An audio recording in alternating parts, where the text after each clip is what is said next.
Hello, hello, hello, everyone. It is Barbara with CB Entertainment and a purse for every occasion. I am reaching out to you today because I have a special guest with me.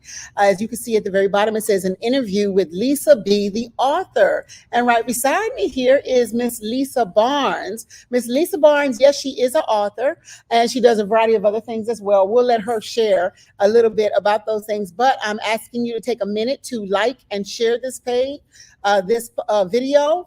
Share it with another sister because it has some great information. This is a testimony. This is something that could be inspirational. This is something that could be a motivator for you. You never know what it can do. So take a minute. I'm asking you to like and share it. And while you're doing that, I am going to just post her picture up here real quickly so everybody can see this beautiful young lady, Miss Lisa Barnes. As I stated before, she is an author, and that's giving you an opportunity to like and share. And, once she gets finished talking, you may want to reach out to her yourself. So I'm going to give you her information. Here's her phone number as well as her email, how you can contact her if there's something that she may have said or, that inspired you and you wanted to just speak with her. All right, everybody. Okay. So, hey, Lisa, how you doing? Hello. All right. So, Lisa, first of all, tell us a little bit about yourself. Okay, my name is Lisa Barnes. I'm a mother of two sons, a grandmother of 18 grandbabies. Okay. Ooh, 18. Yes, 18. All right. I'm a registered behavior technician. Okay. I work with autistic children. I Mhm. work with developmentally delayed babies, and I work with behavior challenged children with the foster system. Okay. And so, yeah, and Oh, wow. that's my niche. You're a busy woman. You got a lot going on. Yes, But it's ma'am. all positive, I can tell. Yes, I can ma'am. tell. So, well, I'm so glad to have you taking this time out of your busy schedule to come over and interview because when we had our conversation when we first Yes. met, Yes.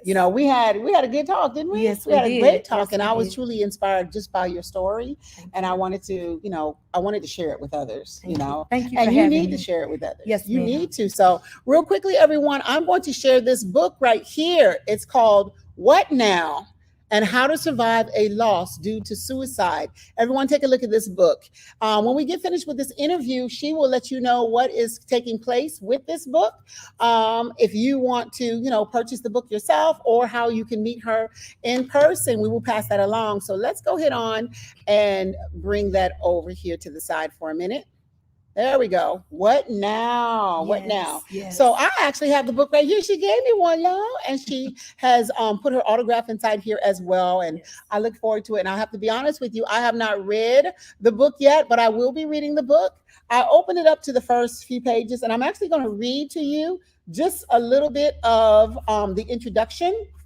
Let me find it on here to give you an idea what this book is about, and then we'll ask Lisa to just share some information to us about it. It says, here's her introduction.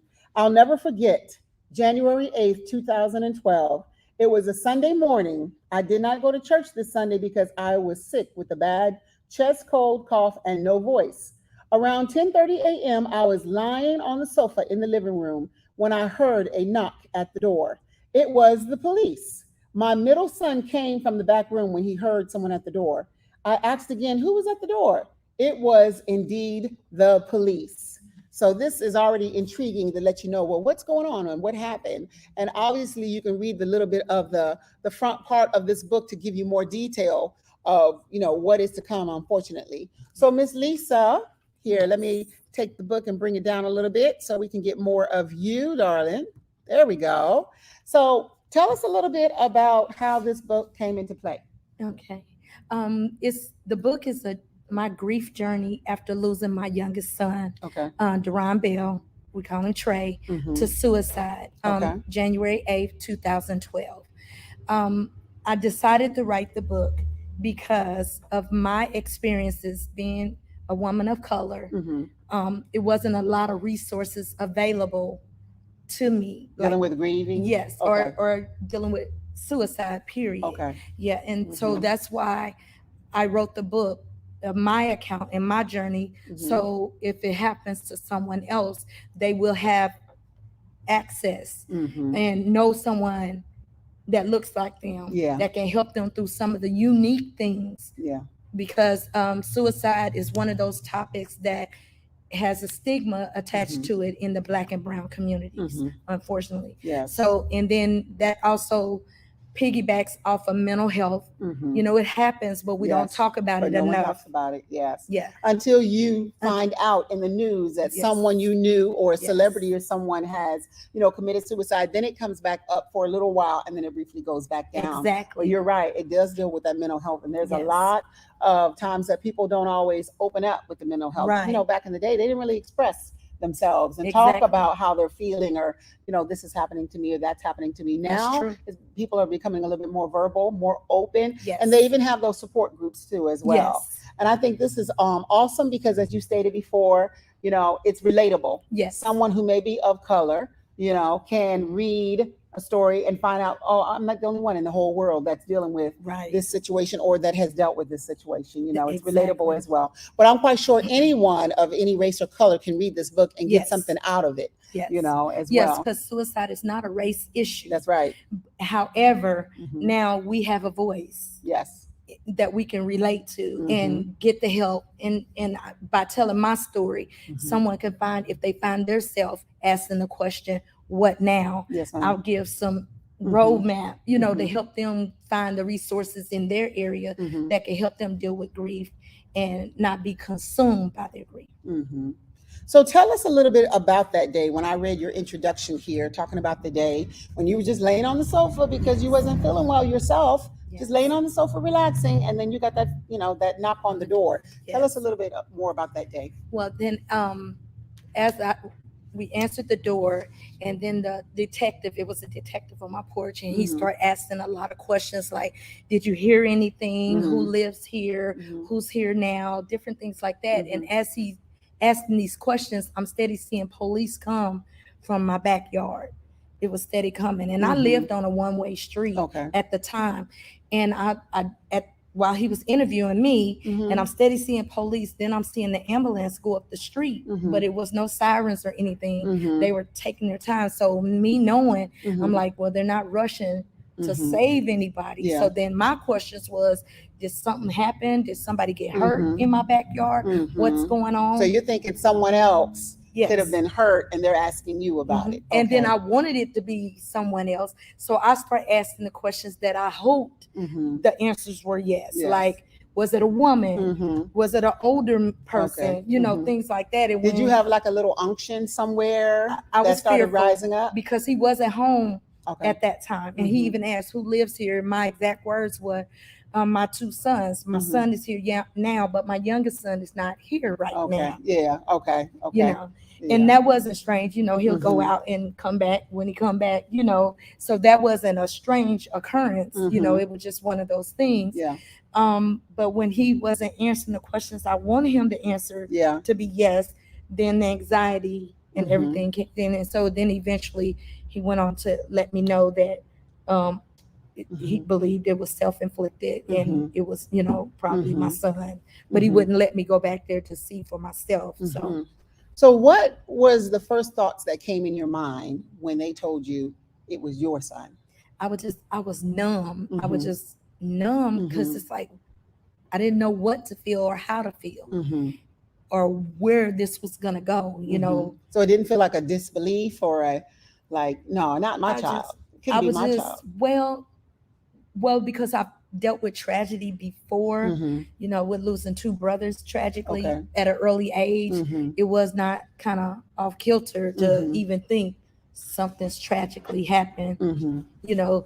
And just knowing like this happened to me. What do I do now? Mhm. But I knew, and my faith and everything, I knew then my faith is what was going to bring me through. And I had to make a conscious decision right then and there. Whatever this is, whatever I have to go through, Mhm. I got to live through it. Mhm. However, Yeah. because I still had two sons to live for and then my Mhm. grandbabies. Yeah. And so I made a Mhm. decision right then and there. Mhm. I was going to live through it the best I could. Mhm. You know? So it was in your backyard where he had committed suicide. Yes. In your backyard. Yes.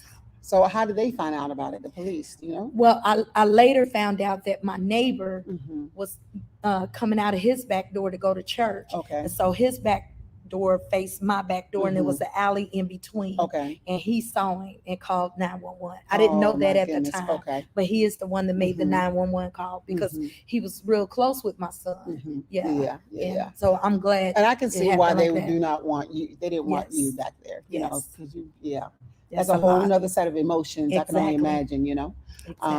I can only imagine on that. So how was the rest of your family? Well, You know? most of my, I have some family here that was in Savannah at the time, and then my immediate family, Mhm. like my middle son, he was here. He only came to help me with my baby boy Okay. because we're originally from Kansas City, Okay. and then my oldest son was back home, and majority of my grandbabies is in Kansas City. Mhm. So having to make the call Yeah. was Mhm. hard Was to let hard. everybody know. Yeah. Yeah. And how are your sons? Your sons, the ones who were here, did they ask you any questions or anything? Well, yeah, we went through some processing, and because my middle son and my youngest son were very close. So, and then I later found out through later conversations that each one of the siblings Mhm. have saved my son at some point, Really? but I didn't even know he was Mhm. suicidal. Now, how old was he again? 20. He was 20. Mhm. Okay. All right. He had just turned 20 November, and then it happened January. Yeah. So you did not see any signs or anything at all? Well, he suffered from depression. Okay. But then let's take it back to, what we Mhm. learned in the Black and brown communities. Mhm. We don't do that. Yeah. Mhm. And that was my just of Mhm. suicide. Yeah. We don't do it. Mhm. So I didn't know the signs to look for or even know that was a sign. Mhm. His depression was That's fine. deep, Mhm. but I didn't know it was to that To extent that level. because that's just something that doesn't Mhm. happen Yeah. to us as a community. Mhm. I thought that was my level Mhm. of understanding. Mhm. I've heard, and I'm not too, familiar with it. I need to do a little bit more research on it. But I did read in an article one time. Usually, when someone's getting ready to, uh, you know, give up their own life, they start giving things away. Yes. They start giving things to people, saying, "You can have this. You can keep Yes. this." Yes. Did you see any signs like that? After where I don't replay this whole 20 years, Mhm. the last 10 years, Yeah. So yes, Mhm. I found out later that he had asked my mom to pick out all his pictures Mhm. of him, Yeah. and so he was preparing then, and Mhm. it was kind of like he did a purge, or like Mhm. mama, I know you always love me, and Mhm. kind of Yeah. like, because he was a troubled child, Mhm. so Mhm. we went everything you Mhm. could think of, we went A through, but he challenge. was still Mhm. my baby, That's right. Yeah. and he was like making amends with me the Mhm. Tuesday before, but I didn't know. I thought it was just him Mhm. in his feelings, Yeah. but I didn't know he was really Trying to making clean up amends. everything. Yeah. Mhm. And he did. It was like we talked for like 3 hours. He did Mhm. most of the talking, and he basically was saying he was sorry for everything Mhm. he put me through. Yeah. And Yeah. Yeah. I didn't know then, but I know Mhm. now. You was just thinking my baby's growing up, and Yeah. he's And so I maturing. let him guide and the conversation, yeah. Yeah. Oh wow. not knowing. Mhm. Yeah. Mhm. Even his last birthday, Mhm. I his balloon, I cut it Mhm. and let the air out, and I folded it up and put it up. Mhm. I don't even know why I did that. Mhm. But after the fact, Yeah. now I know, because it was going to be his last one. His Just last little one. things like that. When you Yeah. go back, Mhm. hindsight is Thinking about always it. 2020. Yeah. Mhm. And I Mhm. still have the balloon right today. Yeah. Yeah. But I didn't know at the time why I Wow. did it. Mhm. I couldn't even tell you why. Well, what made you keep it instead Mhm. of throwing it away? But Mhm. now I know. Yeah. Mhm. Wow. So, after a while, I mean, did you for yourself, did you take any therapy? Did you go through any Yes. therapy or Yes, I did. anything? How long was that therapy? How long did that last? Well, I still go to individual therapy, Okay. and like for the first 18 months, I went to the group therapy as well. Mhm. And it just worked in my favor. It happened in January, and then I started doing the research, because Mhm. the one thing, the struggle I had, I couldn't go to the church, Mhm. because in church you were taught we just don't do that, Mhm. and then you go straight to hell. Mhm. I didn't want to accept that Mhm. now that it's happened to my son. Mhm. So I didn't feel I could go, or Mhm. that was an outlet, Mhm. because But that's still good that you held on to, your faith and your belief, because sometimes people are like, why God, why did you do this to my child? And they, they don't want to go to church anymore, don't want to see anybody, Right. don't tell me about no prayer, don't tell me about God or Exactly. anything like that, but you My continue faith struggled, Mhm, but I didn't give up. And I can honestly say I never was mad at God, mhm, and I never was mad at my son. Okay. I can honestly say that Mhm. because I understand Mhm. how we got there. yeah. I don't agree with the choice, Mhm, but I understand because most of his experiences, Mhm. I lived them too because he was my child. mhm, Yeah. yeah, So I can yeah, understand. yeah. And with him, he didn't leave a letter. So you have Okay. to come to your own conclusion. Mhm, mhm, Nobody will really know mhm, exactly what made it be that day, mhm. but I That it kind of got an idea because of Mhm. some of the things he was struggling with, Yeah. and the main thing was depression. So, Mhm, so that happened in January. So I started doing my research and everything, Mhm. and then I found a support group that was local Okay. that was gonna start back up that Mhm, May. mhm. So I didn't have to go that long That's without it, good. and then so I started going, and it really helped me. I've been That's to good. grief camps, Mhm, and those helped me, and then it mhm. by growing and learning, and like even before going to group, I didn't know it was the difference between completing suicide, contemplating suicide, Mhm, attempting suicide. Those are three different things. mhm. But I had always put Different them in types of one. suicide. Yeah, I One put them in one category. category. One, you're Mhm. thinking about it. Mhm, One, you tried, mhm, and then the other one, you complete. mhm, mhm. I didn't even know, Yeah. the stages of it. Yeah. So, but then I found out later on, like his siblings have rescued him Mhm, before, but nobody Mhm. told me. Yeah. Had I known, I would have moved differently with our Mhm. last conversation. Mhm, If mhm. if I know, oh, he really mean this, let me Mhm. move a little different. Yeah. So when you were writing this book, and once again, everyone, this is the book called What Now by Lisa Barnes, the author. She's with us today. We thank you once again so much for Thank being you for out having here. me. But when you was writing this book, did you feel like it was a form of therapy for you, like Yes. release for Yes. you?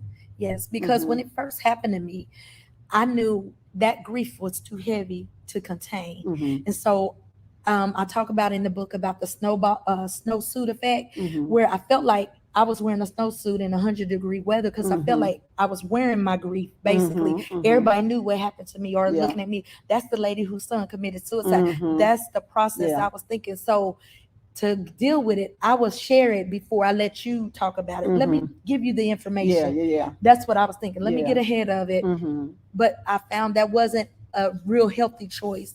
It would make others feel uncomfortable to be around me, but I needed to release it because it was too Mhm. much to hold. Yeah. Yeah. So I had to find different ways, Mhm. a different, better coping skills, so I would be able to be around other people, or Mhm. not people not shun away from me, Mhm. And so it was a growing process, and I just start keeping account of different things that happen, like just little things like having to change your conversation, Mhm. like when we did the introduction just now. Yes. I struggled with that, Mhm. having to say, My son. yeah, Mhm. say two sons. Mhm. Am I forgetting about Yeah. him? Yeah. Yeah. That's not it. Mhm. But if I say I have three sons, but my youngest son's deceased, now that's a whole nother conversation. Mhm. So one of the chapters in the book, And that also what do I sounds, say now? that's growth. That's Yes. growth, mentally, Yes. and almost like a form of closure for you. Yes. You Yes. can say it, Yes. easily, a little bit And easier. see, so in this book is for anyone dealing with grief, Mhm. but it's especially for the mother, Mhm. for the That woman of lost person. color, Mhm. for someone that's dealing with losing a child to Mhm. suicide. But it can still help anyone that's dealing with any type of loss. Okay. Any type of loss, and it's for anyone, male, female, it doesn't matter. Mhm. It can help, hearing someone else's story, and that's what the benefit I got out of going to group therapy. Mhm. Because no matter how bad you think you got it, it's somebody could be worse off. Like, Mhm. for example, going to group, there was parents there that wasn't able to get the closure I got right then and there. I knew my son was in the backyard. Mhm. I knew Mhm. it. Yeah. I got closure right then Yeah. and there. But other parents are suffering from, They don't even know. they don't know how it happened, or Mhm. and then because there's no body, Mhm. there's always gonna be that little ray of hope Yeah. that, They just may be alive somewhere. and one day they may come back. Mhm. But with me, I was able to get complete knew. closure Mhm. right then and there of Mhm. what's really happening, Mhm. or what my reality really is. Yeah. So, Yeah. just little things like that. Mhm. Or And that's actually what I was going to ask you, how can this book be beneficial to, someone else who's reading it and who may not be, of Right. color, Right. of color. But you basically answered that, And it can help people, just family members, Mhm. or it can help the person that may be contemplating suicide to Mhm. hear what happens after Mhm. the aftermath. Mhm. Maybe you'll change your mind about it, or hearing a mother's struggle after losing a child. Then maybe you can put your mom in that. I wouldn't want to take my mom through this. Yeah, yeah. So it'll help Yeah. that person. Or family members to be able to recognize the signs or know the signs or know what to say to that person or where to take them to if that's the case. To get educated so you could be more aware of the signs, what resources are available, Mhm. where you can go to get the help if you Mhm. find yourself in this situation. Mhm. So can you list some of the resources that is possible that, could be beneficial to someone? Like the group therapy. The group I therapy. recommend it. I Okay. recommend it because, like, I talk about one. You seen the movie Bruce Almighty? Mhm. Remember that movie? Mhm. Remember when he was granted the ability to be able to hear prayers, Mhm. and he was hearing them everywhere, Mhm. and Yes. it was like Mhm. driving him crazy. Mhm. Well, I made a statement like that one day in group. Like, it's like you hearing it from everywhere. Like you thinking about what other people may be saying, Or and thinking. then your own thoughts, Mhm. and then you're thinking about what your loved one might have been going Yeah. through. So you getting it from everywhere, and that's I felt like I was in that scene. But when I said it in group, Mhm. I didn't feel crazy. Mhm. They understood. They Like, understood. yeah, Yeah. it made sense. Yeah. But Yeah. if I said that to someone else, they might Mhm. like, what's wrong with her? Mhm. But Yeah. it's a safe place. Mhm. So That's that nice. helps. Yeah. That Yeah. helps. And then And they individual realize they're not therapy the only too. one, that's dealing with this. Exactly. Like sometimes you think you're the only one on the whole planet Right. that's dealing with this or feeling this kind of way or Yeah. whatever. But yeah, that's Yeah. good. And it helps you know that you're not alone. Mhm. And it's that safe place to share the hard Mhm. things. And they may give you some information Mhm. to work through, All right. And so, Yeah. and then it helps you be grateful. Even in that hard thing, you can still Mhm. find something to be grateful about. Like, I'm grateful that I was never in the police eye Mhm. a suspect. Mhm. But some of the people in group did have to go through that. Mhm. Imagine that you're trying to grieve, Yeah. but now you got to defend yourself on Mhm. top of that. That grief. Yeah. I'm grateful I didn't Mhm. have to go through that. Yeah. Even though there were some people in the neighborhood Mhm. accused, Mhm. but I'm so glad the police didn't pick up on that, Mhm. and I had to Yeah, prove they my were extra. innocence That's right. on top of everything Yeah, else. yeah. That would have been too much to bear for some people. Yes, that So that mhm. would be an awful Mhm. situation. Yes, ma'am. So besides just sharing your testimony, really that's a way of honoring your son. Yes. Sharing your testimony, this book that you've written called What Now, Yes. that's a great way as well. So I'm quite sure there's several people who would still love to hear a little bit more detail about your, your story and so Yes. forth. So what would you like to share? What do you have coming up? Yes. I have my book signing coming out. Well, happening November 2nd. Mhm. From 6 p.m. to 8 p.m. right here Mhm. at C&B Entertainment in Pooler, Georgia. Yes. I would love to see everyone come out and meet and greet with me. I'll be signing books and sharing my son's story. And then I'm also be honoring him that day because that happens to be his 30th birthday. Wow. He would have been 30. Wow. Yes. Okay. And then because we're originally from Kansas City, Mhm. I'm going to have a second book signing Friday, January 7th, Okay. 2022 Mhm. In Kansas City. And that's because I'm going to do a memorial for the 10-year anniversary, which is January 8th. So I'll already be in town that weekend. Okay. So that's why I decided to do the book Mhm. signing then. Awesome. Yes. All right, everyone. So November 2nd, right here at the C&B Entertainment venue, she will be Yes. doing a book signing. She will have her books here. She Yes. will sign it. If you ask her to put something specifically in there, I'm quite sure she'll bless you with that as well. Yes, I will. And you can listen a little bit more in detail about her story and also help her honor her son on his birthday. Yes. His 30th birthday, honor him, so thank you so Yes. much for taking the time Thank you. to come out for this interview. And everyone, I'm just going to show you this book one more time. It's called What Now? Yes. How to Survive a Loss Due to Suicide with Lisa Barnes. Yes. And thank you so much, Lisa, for coming out. We really appreciate it. Thank And you. we will post, once we get the flyer set up, we will Okay. post more information about Thank that you. upcoming book signing. Thank you Take so care much. of yourself, darling. Bye, guys. Everyone, take care of yourself.